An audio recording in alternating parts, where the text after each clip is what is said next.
क्या बताएंगे आज बिल्कुल आए? मेरा नाम खगेंद्र प्रसाद शर्मा है।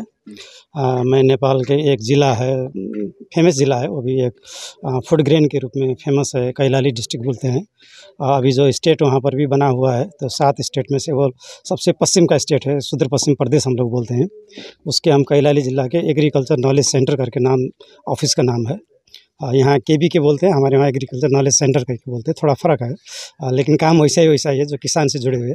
उसमें हम एज ए चीफ के रूप में काम कर रहे हैं, सीनियर एग्रीकल्चर डेवलपमेंट ऑफिसर के रूप में काम कर रहे हैं। हमें 30 ईयर्स से ज़्यादा एक्सपीरियंस है इस एग्रीकल्चर फील्ड में।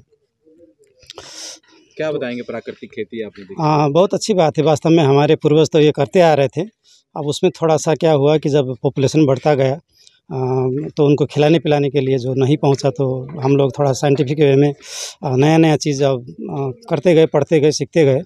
लेकिन अब बाद में फिर यहाँ क्या देखा गया कि ज़्यादा हम लोग शायद केमिकल की तरफ जा रहे हैं, तो उससे और दुष्परिणाम बहुत आ रहा है। जैसे अब कैंसर हो रहा है और कई तरह के बीमारियाँ बढ़ रही है।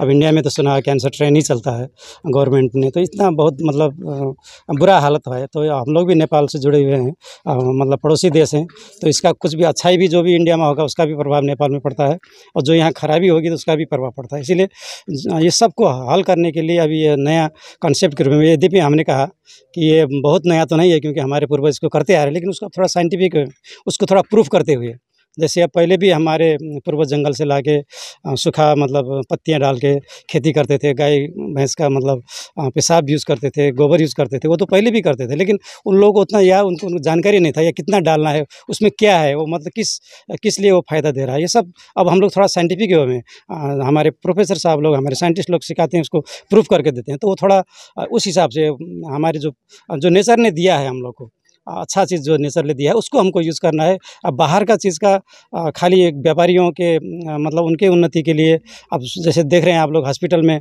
कितने मतलब कोई भी हॉस्पिटल खाली नहीं है, हर जगह मतलब जगह पाना मतलब बेड पाना भी मुश्किल है। तो ये सब कहाँ से आया है? यही सब खान पीन से आता है, खाने पीने से ही सब बीमारियाँ होती है। इसीलिए अब हम लोग को फिर अपने पूर्वज को स्मरण करते हुए, उसमें सुधार करते हुए, उसमें साइंटिफिक वे में काम करते हुए मतलब खिलाना पिलाना भी है। सारा संसार का जो ग्रोइंग पॉपुलेशन है उसको खिलाना पिलाना भी है, और न्यूट्रिशियस चीज़ भी देना है, हेल्दी फूड भी देना है, और हम हमारे प्रकृति को भी बचाना है, क्योंकि प्रकृति रहेगा तब ना सब खेती बाड़ी रहेगा जी। इसीलिए जी अभी हम लोग कुछ देखे हैं, कुछ आज और कल 2 दिन हम लोग यहाँ रहेंगे।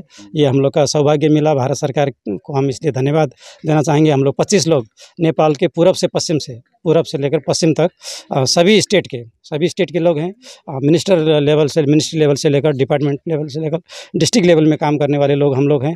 लाइव स्टॉक सेक्टर से भी हैं, एग्रीकल्चर सेक्टर से भी हैं। नेपाल भी प्राकृतिक खेती करेगा। अब हम लोग ऑर्गेनिक में तो थोड़ा बहुत काम कर रहे थे, लेकिन अब ये आज समझ में आ रहा है कि अब धीरे धीरे कि ऑर्गेनिक है कि लोग ने लूटना शुरू किया, बहुत व्यापारियों ने। तो वास्तव में हमारे जो किसान थे वही वास्तव में ऑर्गेनिक फार्मिंग है। इसलिए जैसे हमारे नेपाल में मैं भी कभी कभी बड़ा असर से चकित हो जाता हूँ कि जैसे ऑर्गेनिक डीएपी बोल के लोग लूट रहे हैं। देखिए अब ऑर्गेनिक डीएपी कहाँ होता है अब ऐसा चीज़ मतलब, और जो प्योर ऑर्गेनिक हो तो हमारे किसान के घर में है या जंगल में है। तो इसलिए वो सब समझने के लिए हम लोग खेती को बिल्कुल नज़दीक से देखा गुरुकुल में आके। जी अब देख रहे हैं, और कल तक भी हम लोग यहाँ 2 दिन रहेंगे। अभी प्रोफेसर साहब लोग यहाँ हैं, हमारे सीनियर बहुत आदरणीय व्यक्तित्व लोग हैं। स्वयं राज्यपाल, इतना मतलब हमारे गर्व की बात है कि उनके दर्शन हुई। उन्होंने ये जो शुरू किया यहाँ गुजरात के राज्यपाल साहब ने, और दोनों देश के प्रधानमंत्री जी के जो विजिट था, VVIP विजिट था, उसमें ये डिसाइड किया गया था कि हम लोग पड़ोसी देश हैं, हमारा रोजी रोटी का संबंध भी है, हर चीज़ मतलब संबंध है। खुला संसार में ऐसा कहीं नहीं है जो खुला बॉर्डर 2 देश के बीच में है। तो नेपाल ही भारत ऐसा है जो खुला बॉर्डर है। इसलिए हमने पहले कहा कि अच्छाई भी दोनों तरफ जाती है, अब बुराई भी दोनों तरफ जाती है। तो इसलिए बुराई को कम करते हुए अच्छाई को आगे बढ़ाना जरूरी है। तो दोनों प्रधानमंत्री ने इसको डिसाइड किया कि हमारे दोनों देश के साइंटिस्ट लोग को एक्सटेंशन में जो काम करते हैं, किसान लेवल पर जो काम करते हैं, उनको ट्रेनिंग दिया जाए, सिखाया जाए, एक दूसरे का ज्ञान लिया जाए, और जनता के हित के लिए, पब्लिक के हित के लिए और विश्व के हित के लिए काम किया जाए। धन्यवाद। मैं काठमांडू में प्राकृतिक खेती करता हूँ। जो खेती मैंने विगत 17 साल से कर रहा हूँ। अभी पहले जैविक करता था, कि पहले जो वो जैसे चलता था वैसे करता था। अभी प्राकृतिक में जो लगा हुआ है, इसमें हमने बहुत फ़ायदा देखा। उत्पादन के भी फ़ायदा है और स्वास्थ्य के भी फ़ायदा है। हमने पैसे कमा के बड़े बनने से हमें धर्म भी कमाना चाहिए। जब विषादी डाल के जनता के घर घर में जाएगा हमारा उत्पादन, हमारा जो प्रोडक्शन होता है वो विषादी रहित बना के पहुँचाएँ तो इसी में धर्म है। हमने बहुत तरह के जीवाणु उत्पादन करते हैं, जंगल से मट्टियाँ लेके बनाते हैं, ये गन्ना के जो गुड़ है उससे बनाते हैं। इसमें हमें करीब करीब 8-10 आइटम बना के हमने अपने आप मल बनाते हैं, वो मल से प्राकृतिक खेती बनता है। कम लागत में अच्छा मुनाफा हाँ, कम लागत में बनता है। ये इसमें विषादी डालने की ज़रूरत नहीं है, नहीं डाल रहे हैं हम। तो नेपाल भी आज यहाँ आया है, कुरुक्षेत्र हर इंडिया में ये प्राकृतिक खेती देख रहे हैं नेपाल। हाँ, ये प्राकृतिक खेती देखने के लिए आए हैं और सीखने के लिए आए हैं। जो हमने किया हुआ है उससे और ज़्यादा सीखेंगे, यहाँ के डॉक्टर साहब सिखाएंगे और यहाँ के जो खेती बना हुआ है वो देखने को मिलेगी। और उससे अभी जो हम कर रहे हैं उससे ज़्यादा और अच्छा करने के लिए हमें प्रेरणा मिलेगा। क्या नाम आपका? मेरा नाम पुष्कर केसी है। मैं अर्घाखाँची जिला के रहने वाले हूँ और अभी काठमांडू विगत 17 साल से मैं काठमांडू में खेती कर रहा हूँ। और मैं मेरा लेवल का और नया किसान जो बन रहे हैं उनको भी मैं प्रशिक्षण देता हूँ। जी, यहाँ ये नेपाल से एक डेलीगेशन आया हुआ है, 25 इसमें प्रतिनिधि हैं और नेपाल के लगभग जो भी कृषि से संबंधित डिपार्टमेंट हैं उनका सभी का रिप्रेजेंटेशन है इसमें। कृषि विभाग से हैं, डेयरी विभाग से हैं और प्रोग्रेसिव किसान वो भी आए हुए हैं इसमें। ये संभावना देखने के लिए कि क्या प्राकृतिक खेती से आगे बढ़ा जा सकता है, क्या प्राकृतिक खेती से आत्मनिर्भरता की तरफ बढ़ा जा सकता है।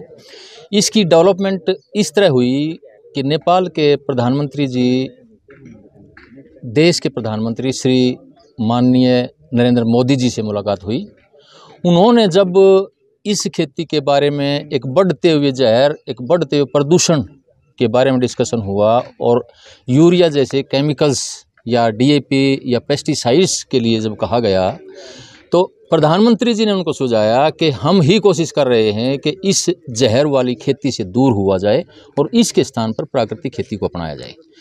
तो उन्होंने उस स्तर पे जो एक एग्रीमेंट आया तो उसके बाद जो नेपाल के एग्रीकल्चर मिनिस्टर और इंडिया के एग्रीकल्चर मिनिस्टर श्री नरेंद्र तोमर जी, इनके बीच मुलाकात हुई और एक MOU हुआ कि यहाँ पर नेपाल से प्राकृतिक खेती सीखने के लिए प्रतिनिधिमंडल आएंगे और यहाँ पर गुरुकुल कुरुक्षेत्र में जो खेती की जा रही है आचार्य देवव्रत जी की प्रेरणा से, उनके मार्गदर्शन में, क्योंकि यहाँ जो 180 एकड़ का फार्म जहाँ हम खड़े हुए हैं, इस पूरे 180 एकड़ के फार्म पर कोई भी पेस्टिसाइड, कोई भी केमिकल इनपुट प्रयोग नहीं होता है।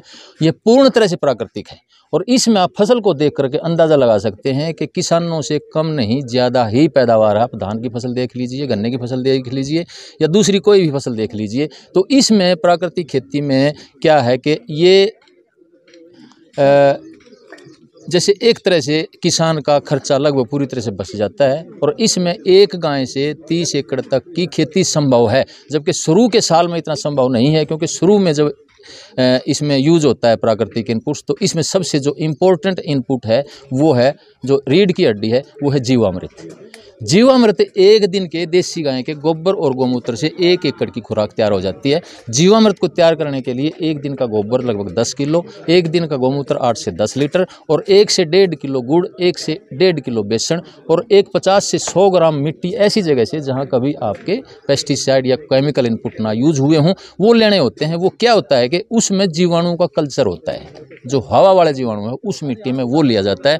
जैसे दूध को जमाने के लिए, जैसे जमाने के लिए हम दही का थोड़ा सा जीवाणु लेते हैं, वो जीवाणु ही होते हैं, वो कल्चर होता है। कितने लोगों का डेलीगेशन आया हुआ है? ये यहाँ 25 लोगों का डेलीगेशन आया हुआ है और यहाँ फार्म पे घूम के देखा है इन्होंने और पूरी तरह से ये संतुष्ट हैं कि हाँ प्राकृतिक खेती को अपनाया जा सकता है अगर जब किसान का, क्योंकि इसमें एक मोटी बात ये है कि इसमें किसान को मार्केट में कुछ भी खरीदने के लिए जाना ही नहीं पड़ता है। तो डॉक्टर साहब जैसे जिस तरह कर्नाटक, तेलंगाना या और राज्य हैं वो प्राकृतिक खेती कर रहे हैं, नेपाल भी एग्री हुआ है प्राकृतिक खेती? अब शुरुआत हुई है इसकी, अब ये पहला बैच आया है तो इसके बाद संभावना यही है कि आगे इस पे एक बैचेज और आएंगे और प्राकृतिक खेती पे लगातार ट्रेनिंग प्रशिक्षण इसमें दिए जाएंगे और अपने देश में तो लगातार दिए ही जा रहे हैं। वैज्ञानिकों को भी लगभग 450 कृषि विज्ञान केंद्र के जो ICAR के अंडर जो कृषि विज्ञान केंद्र हैं उनको भी यहाँ ट्रेनिंग दी जा चुकी है और किसान भी, और हरियाणा का पूरा एग्रीकल्चर डिपार्टमेंट को भी ट्रेनिंग दी जा रही है। अब हॉर्टिकल्चर डिपार्टमेंट को भी ऑफिसर्स को ट्रेनिंग देनी है और इसके अतिरिक्त दूसरे प्रदेशों के जो यहाँ IAS ऑफिसर्स, मंत्री और दूसरे डिपार्टमेंट के ऑफिसर्स और किसानों ने भी लगातार ट्रेनिंग यहाँ पर ले रही है। तो अब नेपाल में प्राकृतिक खेती करेगा? प्राकृतिक खेती के देखो, ये समय बताएगा, क्योंकि नेपाल की परिस्थितियां उसके हिसाब से इन्हें जाकर के काम करना पड़ेगा। उसमें क्या है कि हिली एरिया है इनका, कुछ प्लेन्स का एरिया है इनका, तो वहाँ पर मेरा ये विश्वास है कि वहाँ पर प्राकृतिक खेती बिल्कुल कामयाब होगी, क्योंकि जहाँ भी जीवाणु हैं वहीं प्राकृतिक खेती कामयाब हो सकती है। चाहे आपका पहाड़ी क्षेत्र है, चाहे आपका रेगिस्तान का क्षेत्र है, चाहे प्लेन्स हैं, जहाँ भी जीवाणु वहीं प्राकृतिक खेती संभव हो सकती है। इसलिए नेपाल में भी मेरा विश्वास है कि वहाँ भी कामयाब होगी।